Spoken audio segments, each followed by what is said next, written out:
where is this hostility coming from? I think a lot of people are asking, why is America so bothered about it? And I think also in Venezuela, you can say, okay, there's a lot of oil in Venezuela, but Cuba doesn't have any of that. The only reason that the United States is so afraid of Cuba and has been so intent in overthrowing the Cuban Revolution for nearly 70 years is because of this.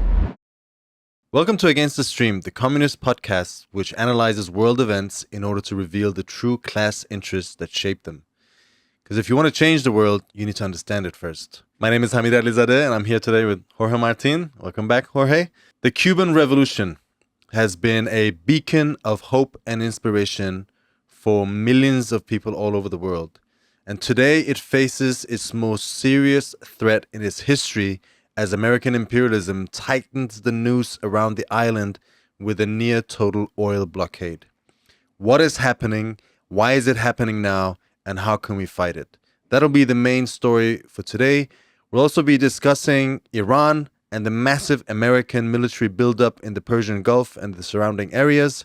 And finally, we'll answer a viewer's question, which is, why would people work under socialism?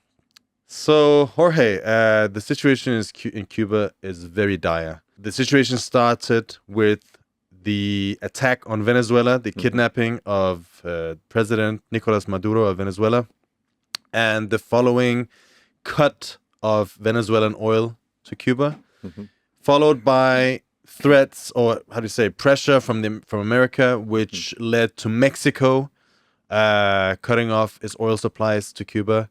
Could you explain to us a bit more about what's happening at the moment?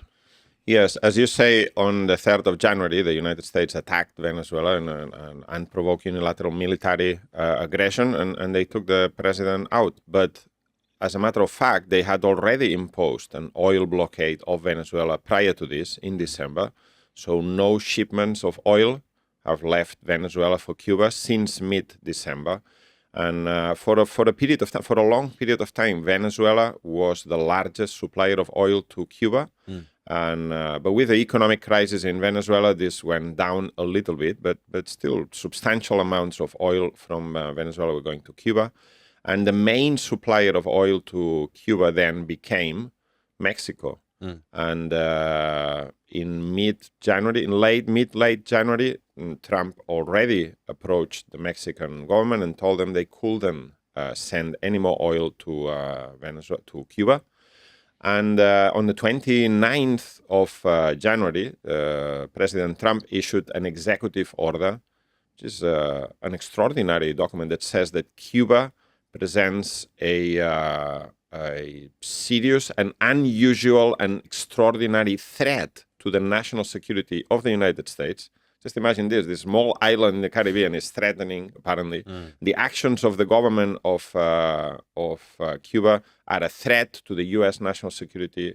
Anyway, so this is the justification for then saying that any country that sells oil to Cuba will be faced with punitive tariffs at the discretion of President Trump.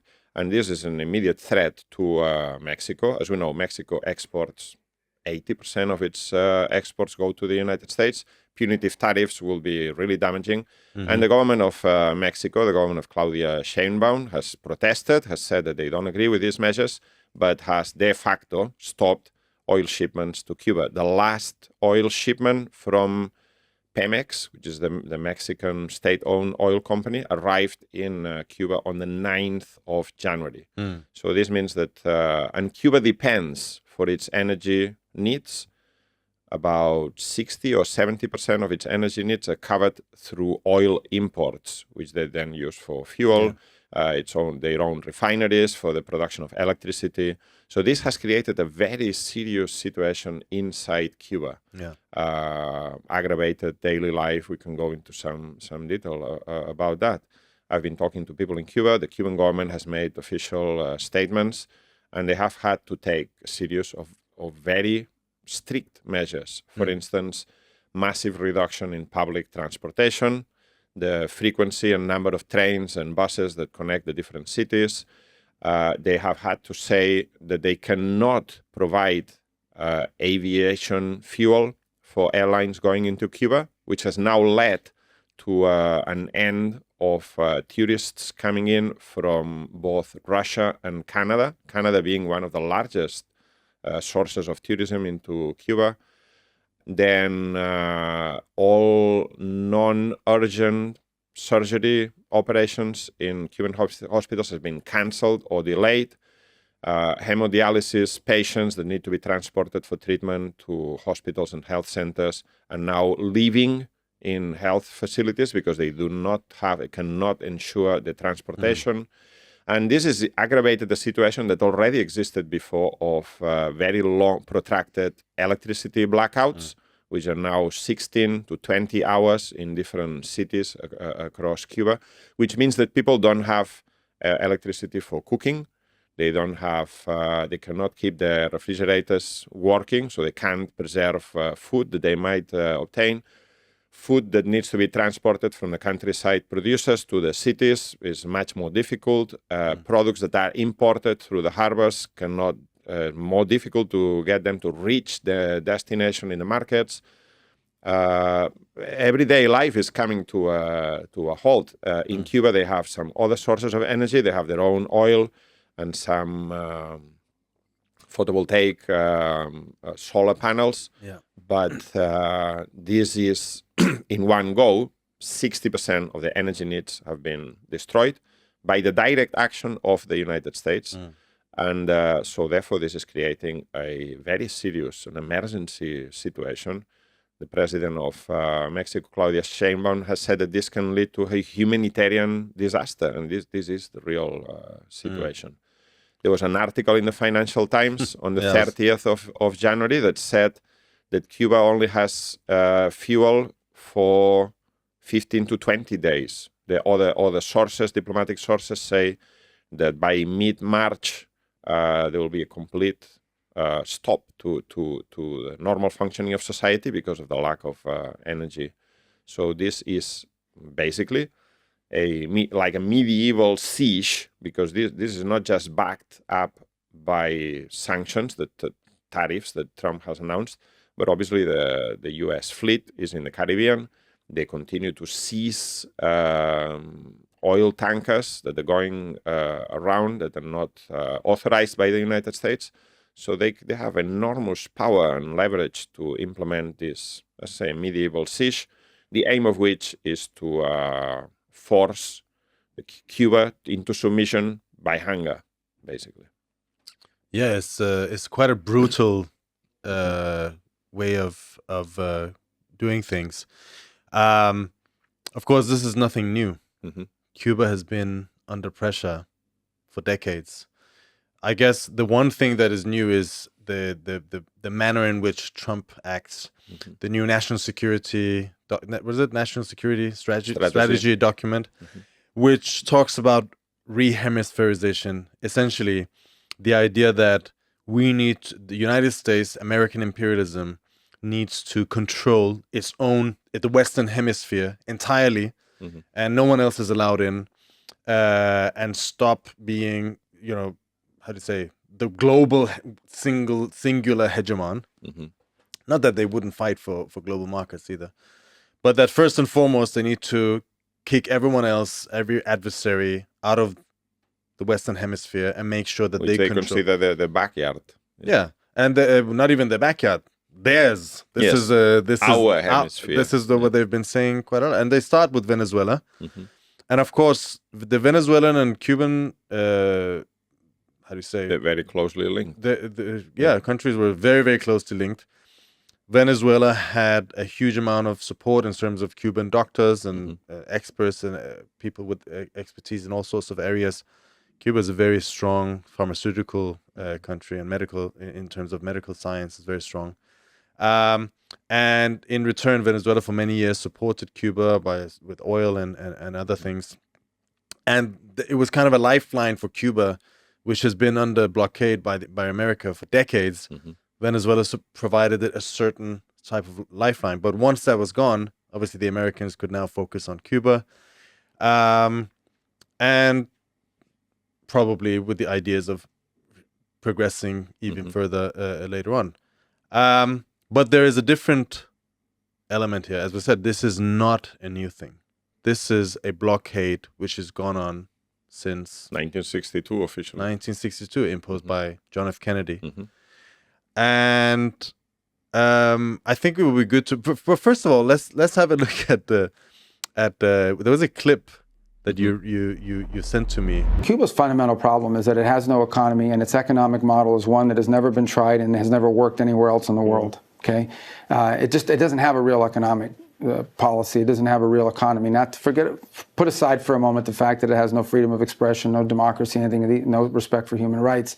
The fundamental problem Cuba has is it has no economy, and the people who are in charge of that country, in control of that country, they don't know how to improve the everyday life of their people without giving up power over sectors that they control. They want to control everything. They don't want the people of Cuba to control anything.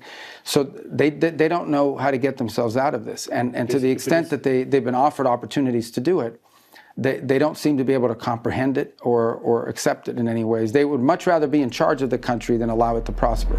First of all, it is a bit rich for someone like Marco Rubio to say the Cuban economy is not working when the United States has been imposing a draconian blockade for over 60 years. A blockade that, by the way, the United Nations has consistently voted against, and obviously the United States is ignored.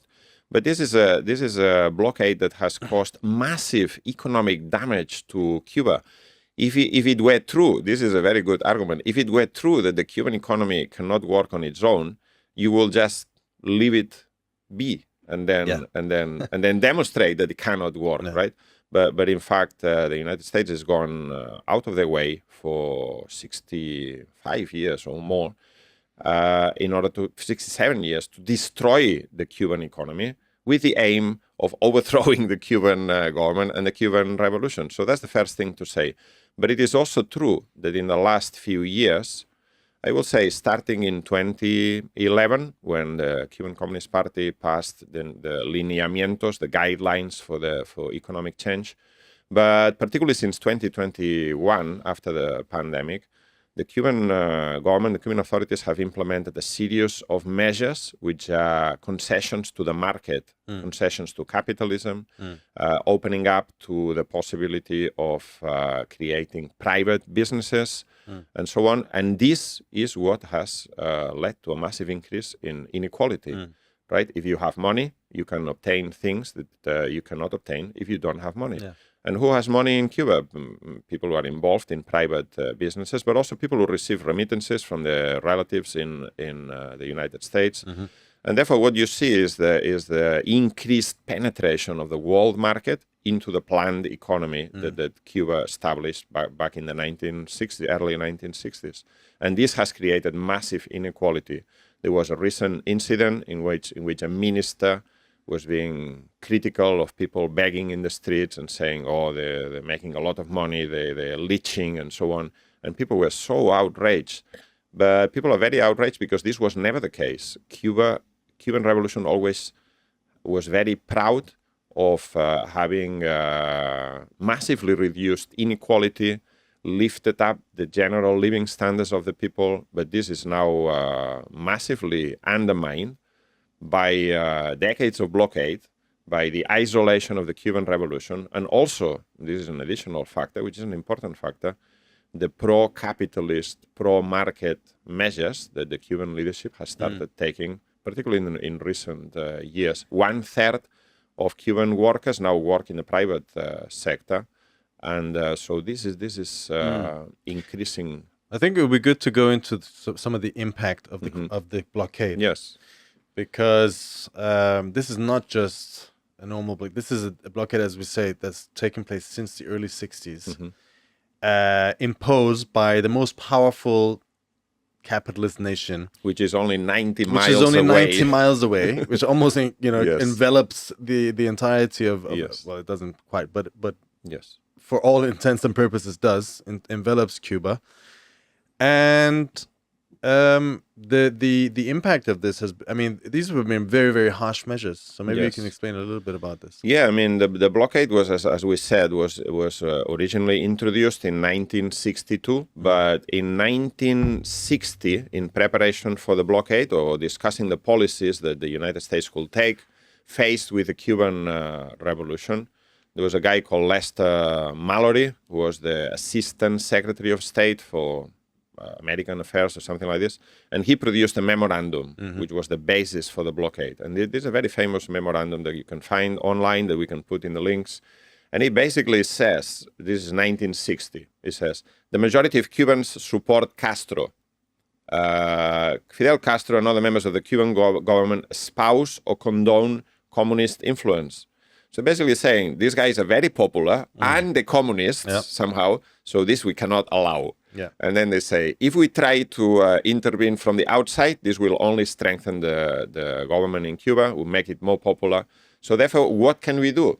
And then it says, it's really a scandalous document, it says, the only foreseeable means of alienating internal support is through disenchantment and disaffection based on economic dissatisfaction and hardship. If the economy goes bad, then people will not be happy with this government. We need to starve people. And this is what it says. It threaten says people we must use every possible means should be undertaken promptly to weaken the economic life of Cuba. We make the greatest inroads in denying money and supplies to Cuba to decrease monetary and real wages. And this is the big part of it. It says to bring about hunger, desperation, and overthrow of the government. So this is the aim of this embargo. The aim of the embargo, the blockade, is to destroy the Cuban economy. And this has worked for many years, or for many decades. It is calculated, I think I have the figure here, the total amount of money that's been lost, the cumulative cost of the embargo over 6 decades is $148 billion in a country that has a relatively small economy. But some of the measures, the blockade was tightened after the fall of the Soviet Union, when obviously the Cuban Revolution lost a lifeline. And then they implemented the Torricelli Act, I think, in 1992, and then the Helms-Burton Act in 1996, which massively increases the blockade and the economic measures against Cuba. For instance, this is also an extraterritorial blockade because it affects countries that have nothing to do with the United States. So the United States is introducing law and measures that then it tries to impose on third parties, European countries and others. For instance, I'll just give you 2 examples. In the last few years, there have been many cases of European banks that have been fined by the US authorities over dealing with transfers of money in and out of Cuba. Cuba needs to import materials from the world market, and in order to pay for these materials, it needs to transfer money from one bank to another. Obviously, 88% of all forex trade goes through the United States. The United States has a big control over that. And I'll just give you some examples. As I said, for instance, in recent times, 2024, EFG International, is a Swiss private bank, had to pay $3.7 million to the United States in fines. Shapeshift AG, a digital asset exchange, agreed to pay $750,000 to the United States in fines, and so on. There's many companies from France, Switzerland, the Netherlands, Britain, banks that have been fined. The biggest ones were about 10 years ago. Société Générale, one of the biggest banks in France, was fined $1.3 billion in 2018 for having processed Cuba-related payments, and so on. The list goes on, and it basically means that Cuba cannot trade with the world. And of course, all of this means that things like food, medicine, all of the basic daily goods that people need, spare parts, vehicles, machinery, much more expensive or difficult to acquire. I think one of the things that really stand out is this is an incredibly long-running embargo, and it has had it's had devastating impact. I think 174 billion. That's maybe a very nominal kind of conservative. It's held back Cuban society immeasurably, but in spite of that, Cuba for a long period managed to survive. and achieve things that even for the most advanced capitalist countries in the world was Yes. very, very difficult or impossible. Life expectancy. You have right next door to Cuba, you have Haiti. Life expectancy in Cuba has been almost 10 years higher than Haiti, which is supposed to be... I think it's actually more. I have the figures here. 1 second. Life expectancy in Cuba in 2005. It's now worsened a little bit in the recent economic crisis and so on. But life expectancy was 77.7 years, which is almost the same as it was in the United States at that time. In Haiti, on the same year, it was 59 years. So that's what 17, nearly 18 years more in Cuba. And these are similar, comparable Caribbean islands, more or less similar size. One, capitalism has been abolished. The other one, capitalism has not been abolished. So that's just a demonstration of... Exactly. Literacy was amongst the highest in the region, in the whole of Latin America. The amount of doctors, there's obviously, it's quite a well-known example, but very instructive that in America, healthcare is a major concern for most people, and quality healthcare is almost impossible to get for most ordinary people. Whereas in Cuba, it's free, or it has been free. You've had the highest doctors per capita in the world, I think. Higher than Britain. Much higher, higher than anywhere else. Yes. You used to have free education, free at all levels, free access to... free housing. One of the first measures that the revolution took was to abolish landlords. Basically expropriated all homes and flats and gave them to the tenants. Imagine that. In just one swoop, they abolished landlords.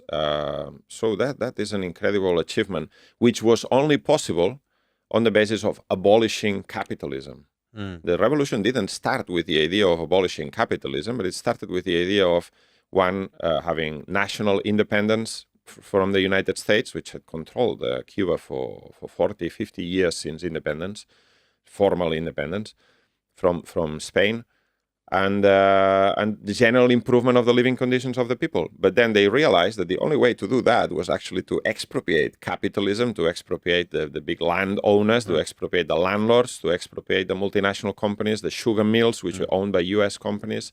And in a space of 2 or 3 years, they had abolished capitalism. And on the basis of the abolition of capitalism, they proved the enormous advantages that could be achieved through the planning of the economy, and that's what made, as you said at the beginning, Cuba a beacon for millions of people across Latin America and across the world. Yes, because for a long period at least, there was no private property in Cuba.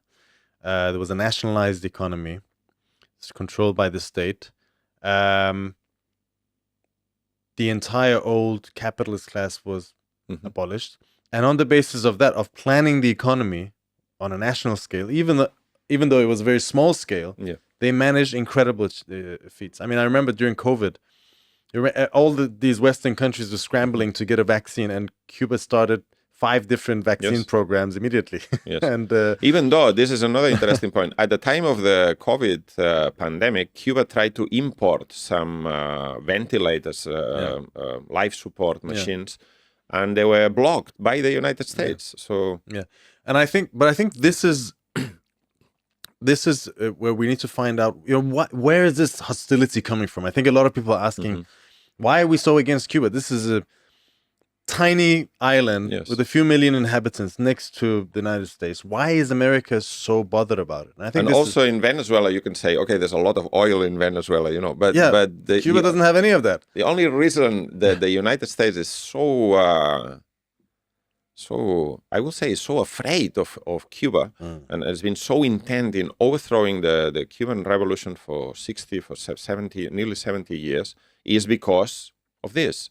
Because Cuba abolished capitalism, the Cuban Revolution abolished capitalism, and also, and linked to that, closely linked to that, Cuba became fully sovereign country and independent from U.S. domination, from U.S. imperialist domination. So therefore, this was a very dangerous example for other countries Yeah. in Latin America. Immediately after the Cuban Revolution, there were movements across Latin America that tried to emulate that revolution, and this was very dangerous for the United States. In fact, in the 1960s, the United States, as well as trying to suffocate, organizing a military incursion into Cuba in the Bay of Pigs invasion in 1961, they also tried to implement some reforms across Latin America. They called it the Alliance for the Progress of the Americas. Some reforms in Latin America, including agrarian reform, in order to prevent the a revolution. Yeah. And at the same time, there was Cuba before the revolution in '59 was entirely dominated by American imperialism. America used Cuba for mining of critical strategic resources, minerals, sugar, obviously, sugar plantations, and so on. And then it was called the brothel of the Americas, wasn't it? It was like a luxury resort for the mafia. They had casinos, hotels, a huge, because this was a very impoverished country, and so a huge layer of prostitutes. There were more prostitutes than miners. Yes. I think I read this in your article. By the way, Jorge has written an incredible article about the history of the Cuban Revolution, which we're gonna link in the description, and everyone can read that. And obviously, there's an element there as well that was also a part of the conflict, because it was actually a threat to direct American business interests. And then what you had was the entire reactionary ruling class and their cohorts fleeing to America, basing themselves in Miami, and they're becoming an important center of power, a political, just like you have the Israeli lobby, you also have the Miami lobby. Yes. And Marco Rubio is part of that, is representative of that. And he is doubly obsessed with the question of Cuba and is intent on this question of regime change. And by the way, we should say that this policy is a bipartisan policy. The blockade was started by Kennedy, and lots of these laws were the Torricelli and Helms-Burton were passed either by Bill Clinton or Bush. It doesn't really matter. It's the U.S. imperialist ruling class is intent on destroying the Cuban Revolution, and they now think under Trump that they found a way of doing it. And this is the escalation over the last few weeks. They're trying to emulate what they did in Venezuela.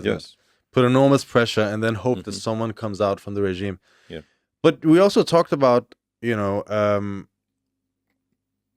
I guess I think a lot of people out there are asking, people are not that familiar, obviously, maybe with the history of Cuba, asking, is this a socialist country? Is this what we fight for? Is this what communists fight for? What exists in Cuba? Well, the answer is yes and no. First of all, Cuba is a country, as we just explained, where capitalism was abolished. And this allowed for massive improvement in the living standards, in literacy, healthcare, housing, and other fields. So yes, we're fighting for that. We're fighting for the abolition of capitalism. Cuba shows that the only way forward for any Latin American country, any country under the subjugation of imperialism, in order to free themselves from imperialist domination, is to abolish capitalism, to expropriate the landlords, the capitalism. So yes, from that point of view, this is what we're fighting for. At the same time, socialism can only be established on the basis of the most advanced productive means and techniques. And this doesn't exist in Cuba. Cuba is a small island, about 10 million people in the Caribbean, surrounded by capitalism. And this is the other side of the coin, because the Cuban Revolution became isolated in a small island. You cannot build socialism in one country, never mind in a small Caribbean island 90 miles away from the United States. So what we're fighting is for what they had in Cuba in 1960, the abolition of capitalism, but not just in one island, across the world. And Cuba shows what will be possible. But it's not socialism yet. It's the abolition of capitalism, the planning of the economy, all the advantages that come from that. But that cannot be confined to one country, as the example of the Cuban Revolution shows. The Cuban Revolution, in reality, was only able to carry out these massive advances in living standards and so on in two periods, really. One, the period in which it was linked to the Soviet Union, so it had a very favorable commercial trading economic relationship with the Soviet Union. And then, when the Soviet Union collapsed in 1989-91, Cuba went through a very difficult period, which is known as special period. And yeah, the Cuban Revolution survived, but just about. And they were forced to make some concessions to tourism, which came with very negative aspects as well. Yeah. And then the other time when the Cuban Revolution was able to get another lifeline was at the beginning of the Venezuelan Revolution. Let's say from 2002 until 2015, 16, there was a very close link. And there wasn't just an economic link, which you have described before, where Venezuela was supplying doctors, Cuba was, the other way around. Cuba was supplying doctors, Venezuela was supplying oil. It was also a political relationship that the Cuban Revolution saw. Cuban people saw, it's not just ourselves. We're not isolated anymore. There's a trend, there's a move towards socialism, defying imperialism across Latin America. And to me, that shows that what we say is true. Socialism cannot be built in one country. And the only times in which the Cuban Revolution has been in a better place has been when it's had other allies outside. Okay, there were also trade-offs. For instance, the relationship with the Soviet Union had very positive aspects from an economic point of view, but also had negative aspects from a political point of view. For most of the 1960s, the Cuban Revolution, Che Guevara particularly, was advocating world revolution. He said, what we need is to create 2, 3, many Vietnams. And he even went out of his way to start revolutions in other countries. We can discuss the methods he used were mistaken, in my opinion, but the idea was correct. Yeah. We need world revolution. And at that time, the Soviet Union was completely against world revolution. This was in the times of Khrushchev and peaceful coexistence. They were against revolution. What could you explain peaceful coexistence? Yeah, peaceful coexistence meant that, okay, there is no conflict between the Soviet Union and the United States. The United States has their own spheres of influence. We have our own, and we will not upset the United States by promoting revolution in other countries. And in fact, the communist parties across Latin America had become the supporters of bourgeois democracy and US imperialism, and they were completely discredited. Yeah. So the Cuban Revolution, particularly Che Guevara, was very much against that. And they said, no, we need this world revolution. Okay. At the end of the 1960s, when the Cuban Revolution became more isolated, the attempt to export revolution had failed for reasons we can discuss some other time. And the Cuban Revolution became much more closely aligned and related to the Soviet Union. This came to an end. Yeah. There was an end to any attempts to export the revolution. There was an increased bureaucratization inside Cuba. Any revolutionary thought that was against the Stalinist line was suppressed. And there were trade-offs. But fundamentally, from an economic point of view, this is what allowed the relationship with the Soviet Union. The existence of the Soviet Union is what allowed the Cuban Revolution to survive. Though there were also distortions in the economy. For instance, Che Guevara had advocated the industrialization of Cuba. Yeah.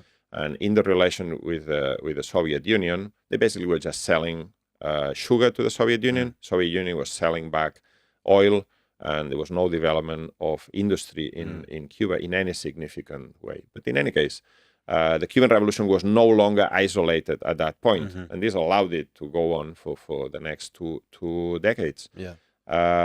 But this is the important point. Yeah, and the point is also that that could carry on for a certain amount of time. But the point is also that because of these shortcomings and because of the nature at that point of the relationship between the Soviet Union and Cuba, the nature of the Soviet Union itself, we've dealt with that in other podcasts. We really can't go into it right now. You didn't see the development of living standards you saw a significant development of living standards, but nowhere near what is actually possible. You saw the potential of a planned economy in an extremely isolated country, extremely backward country, having huge developments. This is also what we saw in the Soviet Union in early years. Massive growth rates, probably bigger than any capitalist nation has ever witnessed. But at the same time, there were limitations, which meant that on the one hand, there was the isolation, the international isolation. Cuba was not embedded in a international planned economy. It was kind of its own little island economy that was trading with a bigger planned economy. And also there wasn't workers' democracy. The working class, the Cuban working class was not in charge of production, in charge of the development of the economy, in charge of the economic plan. There was a Soviet model that was implemented, which was based on the state bureaucracy essentially controlling and planning it, which in a planned economy leads to always leads to significant mismanagement, because the planned economy needs the direct intervention of broad layers of the masses that can give us signals of where to go to how do you say, to reduce waste, to produce the best possible thing. And there's many examples. I remember when I was a kid, I read a book about Cuba, and some, I think maybe it was Che Guevara who had written, anyway. But he was talking about bridges. Like all over Cuba, there's all these bridges, which was on the one side of the road, there was a bridge, and on the other side there was a bridge, but there was nothing connecting them. Because what they had was, the plan told them to build, I don't know, 100 tons of bridges. But then this was totally bureaucratically implemented, which meant that they weren't finished. And they ticked the box, they reached the targets of the plan. But obviously it was a colossal waste of energy in that sense. And that became an impediment for the development of the economy. It meant that the working class wasn't able to participate, wasn't able to make its imprint on the development of the revolution. And obviously that also led to a certain stratification in society, or created the basis where a stratification could take place. And then what your article explains very well is that the path that the leadership in Cuba took was not, once the Soviet Union collapsed, was not to deepen the revolution in the same way. I mean, maybe they took a few measures here and there, but it was to double down on this isolation in a way, and open up parts of the economy. And in the beginning, because of extreme necessity, but later on, more and more, opening up parts of the economy for private investments, and the tourism industry. The idea which was very much discussed in Cuba, is still discussed in Cuba today, is that clearly a section of the leadership of the Cuban state and the party, the Communist Party, is very impressed with China and Vietnam, right? Formally, these countries are ruled by a communist party, but they've had big economic growth. So, and they've done that by opening up to capitalism. So this is a very attractive idea for a section of the leadership in Cuba that says, okay, we'll still be in power. There will be, yes, we make concessions to capitalism, but there will be economic growth. But this forgets a number of important questions. First, that in both Cuba and Vietnam, what we have now is capitalism, massive economic inequality, and also that Cuba is a very small island where these measures cannot really have the same impact. But they have been implemented. There's been, in the last 10, 15 years, but particularly in the last 5 or 6 years, big concessions to private businesses, to the market has become more dominant in ruling the economy. And this is what's led to big inequality, and it's led to the end of some of the state protections and subsidies, and so on.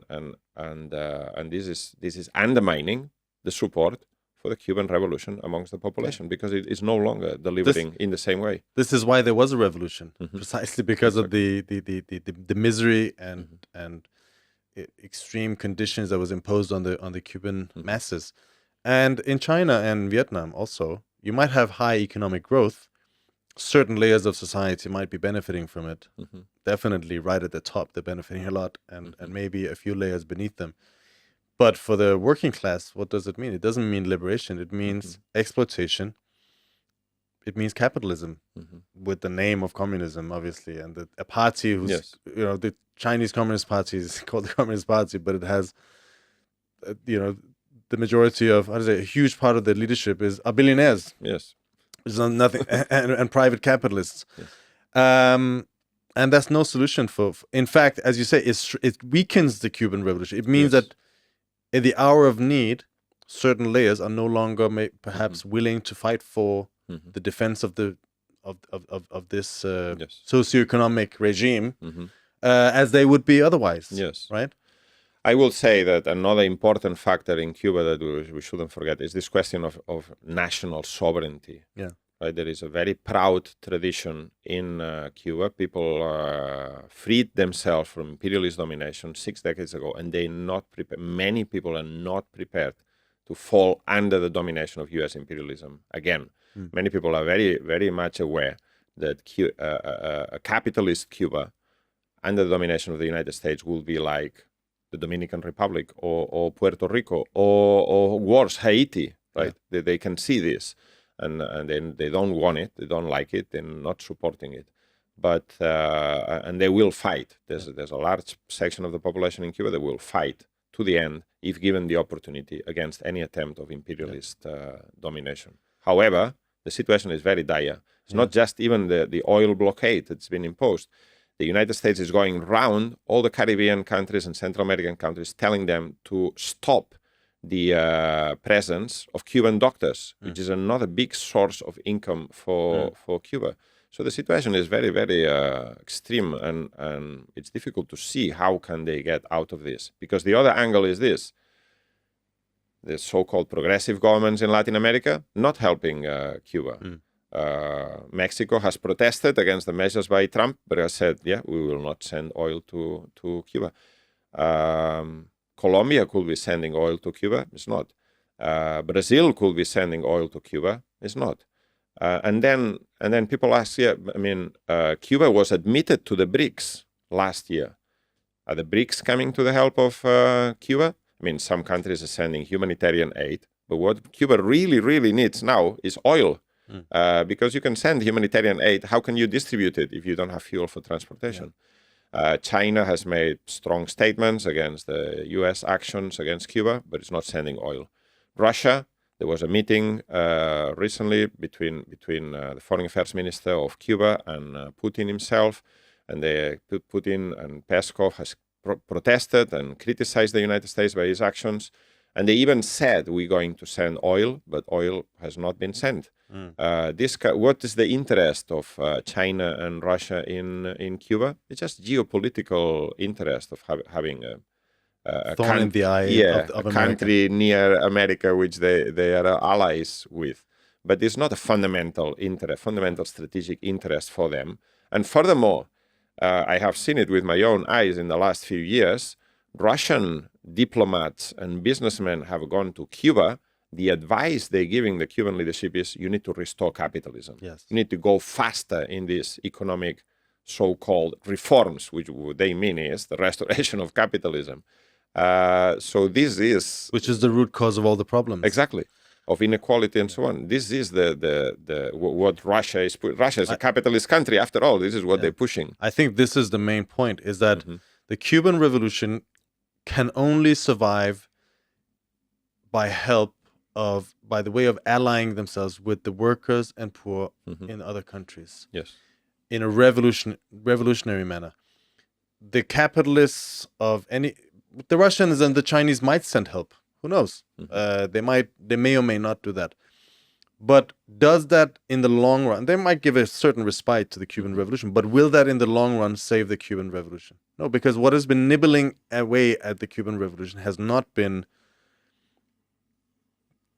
a little bit of economic support or not, but it's been the gradual rise of capitalist forces within the country itself. Yes. And the only way to maintain that is not to ally itself with a bourgeois, another capitalist country, and sow illusions in the idea that, they can actually help us, they're actually our allies, but in declaring that the only people who have our interests at heart, or the same interests as us, are the workers and poor everywhere else. And we are living in a particular junction in history.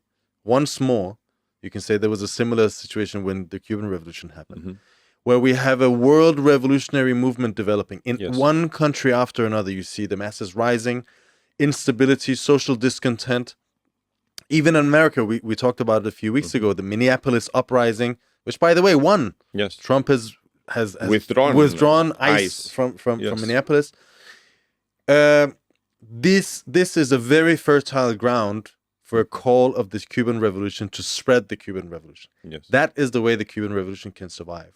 However, we have to say that the policy of the leadership in Cuba has not been that. They have been sowing illusions in progressive governments, the struggle against neoliberalism as if there was another type of capitalism, the alliance with the BRICS and so on, which from a commercial point of view makes sense. But this is not a political strategy for spreading the revolution to other countries, which is the only salvation.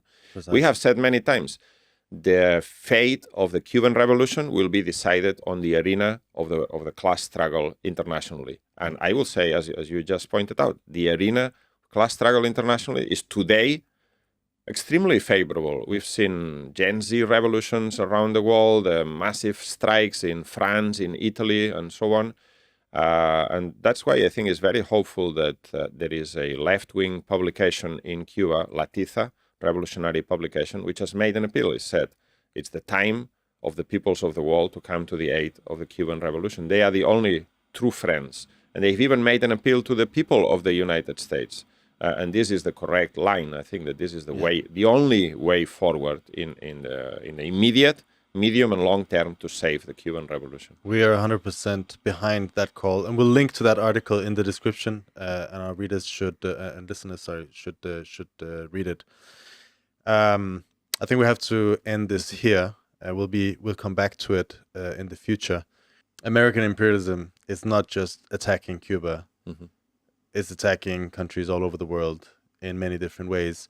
And one of the key ones, conflicts that are now heating up again, is the one with Iran. There has been a massive military buildup around Iran.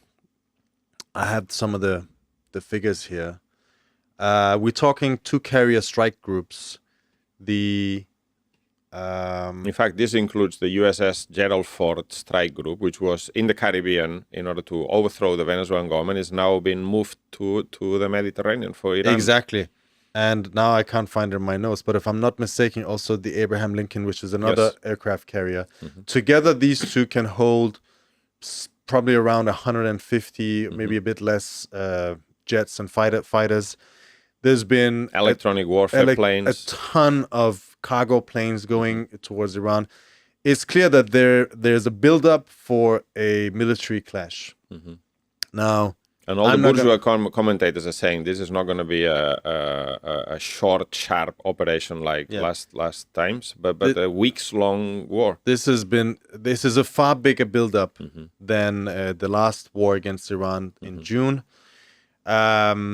And it's happening at the same time as there are negotiations taking place between Iran and the U.S. in Geneva.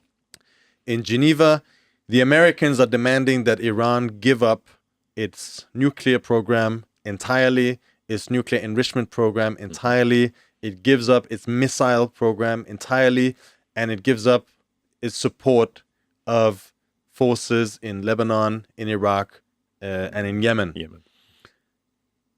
What would that mean? That would mean entirely stripping away all of the military defenses of Iran. Yes. And we know what happens when you don't have defenses against American imperialism. Yes. We saw that. And Israel.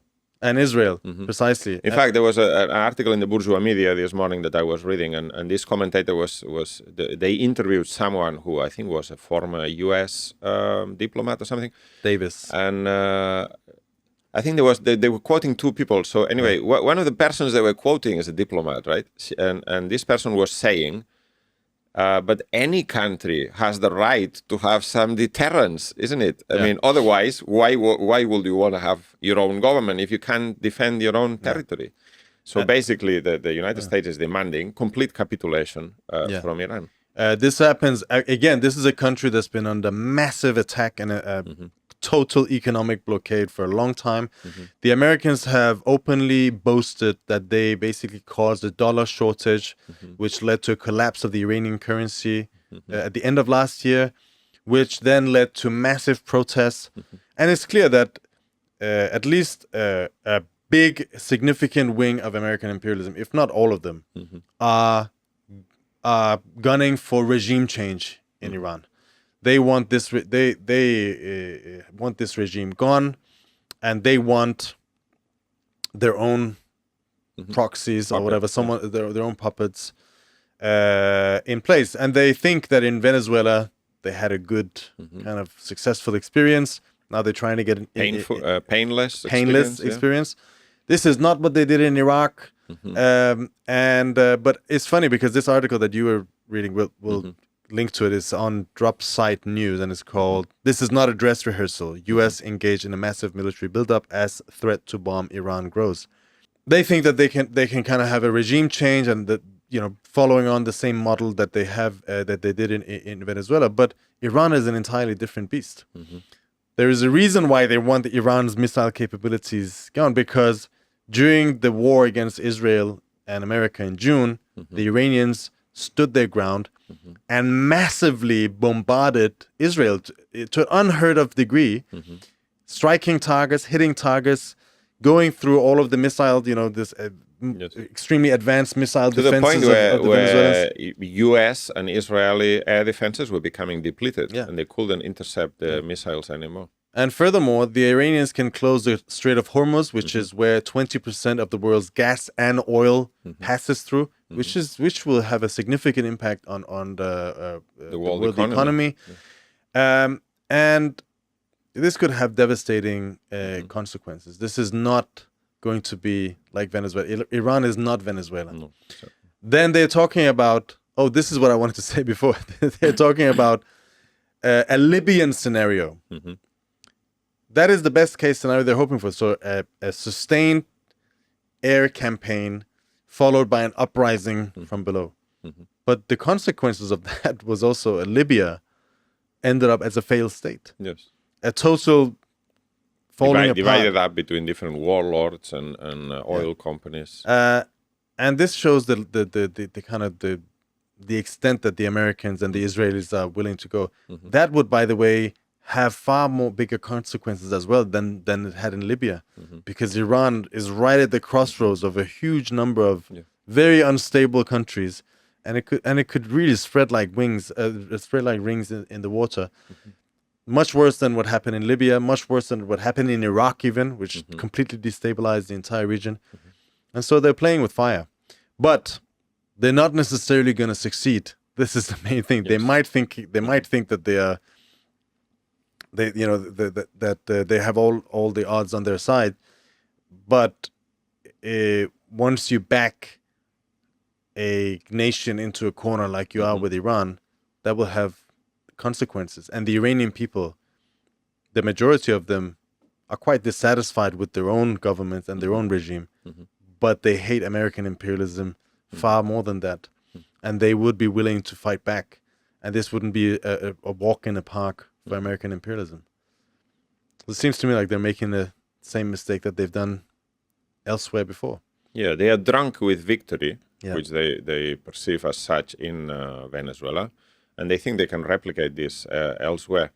And but the problem is that once you moved such large amount of military assets to the region, they're not there for a walk in the park. They're there to be used, and so the threat is very real, very imminent. There's people who say that that Trump was going to go in already in January for military strikes, but then he didn't like the options or the odds of success, and so now they double down and they massively increase military presence. Could they make a deal?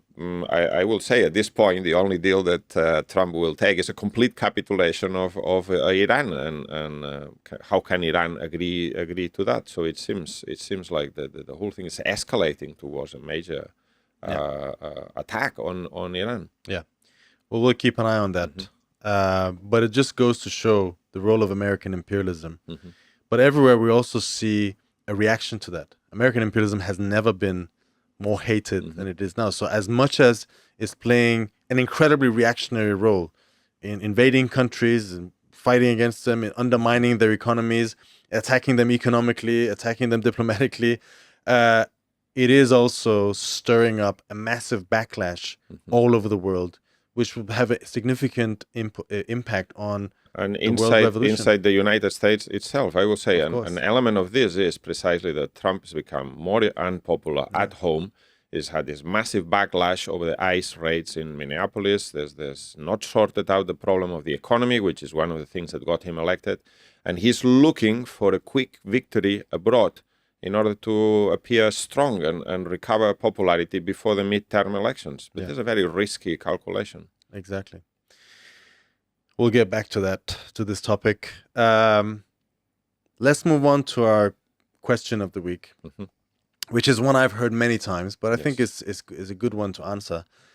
Someone asked, in a society where there's no profit, why would people want to work?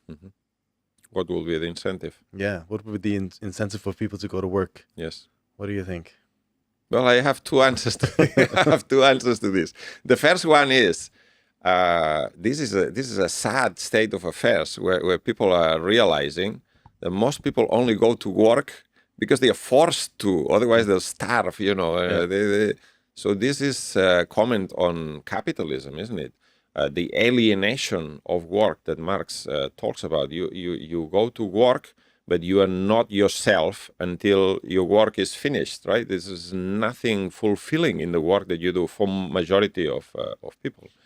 So you need compulsion, coercion, and incentive.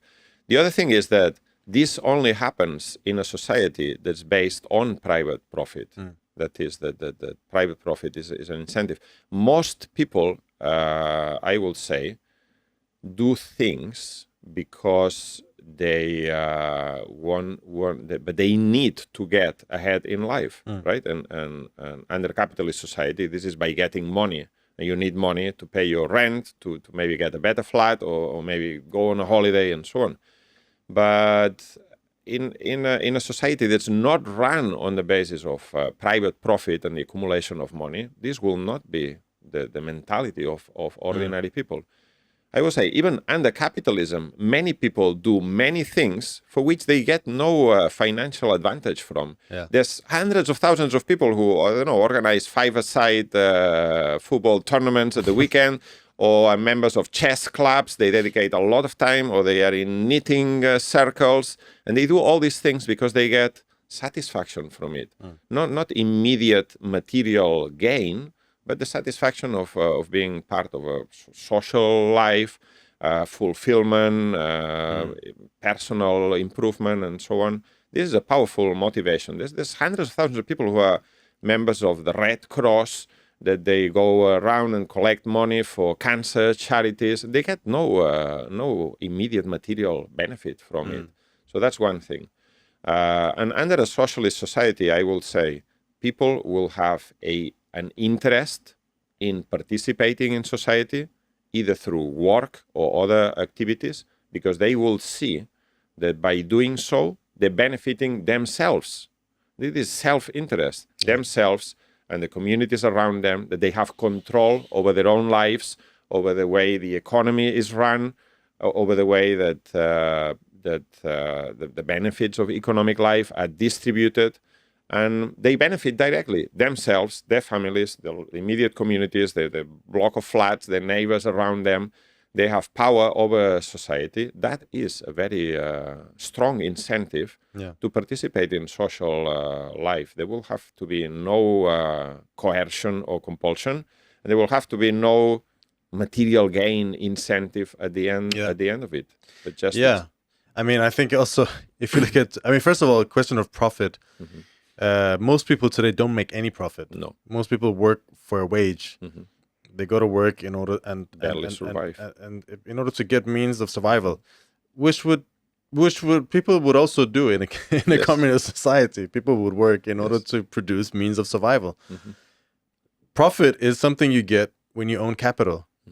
small or large amounts. And I think the fact is that today, the people who make the most profit are the people who work the least. Yes. If you look at the top of society, the billionaires, the stockbrokers, all of the hedge funds managers, what are they actually doing? Most of them are not, I mean, this is the Epstein class we're talking about. This is what they're doing. They're just festering rot at the corner of society. Engaging in financial Engaging in scams. scams and going to balls, and they're the ones who are making the money. Waiting for the money to go up in the stock exchange. That's it. And then they steal, they loot, they manipulate the market for their own benefit. They don't produce anything. And maybe some people was, a lot of libertarians, they love Elon Musk. They call him Elon, first name basis, right? Oh yeah, but Elon is different because he's clever and he works hard. And I'm not convinced of that, but let's give them the benefit of the doubt. Maybe some capitalist does work hard, but nowhere to the tune of the amount of money that they're receiving. And the people who are really working their asses off are the working class. The people who produce all of the profit in society, the people who make the entire society go around. You get the list. Say again? And they get the least. But it's quite interesting that in spite of that, most workers have a very, very deep sense of responsibility. You work with people who work as street sweepers or, garbage collectors. They have a very deep sense of pride and responsibility for the function that they carry out in society. Now, the majority of people, nevertheless, hate going to work. Because in this society, as you say, there's a question of alienation. Work is something that is facing us down. It's something that we're forced to do at gunpoint, because otherwise you cannot survive. It's wage slavery. That's what it essentially is. And people hate going to work because work is meaningless. You don't have any control. You don't have any input. What you produce a lot of time is completely meaningless, or you can't really benefit from it. It doesn't really benefit society. And it is, you only produce for one thing, not for society to run, but for a tiny minority to profit from it. In a socialist or communist society, where the entire population has ownership over the means of production, you wouldn't have that. You would actually feel proud of what you're doing, and you would go to work knowing that this is yours.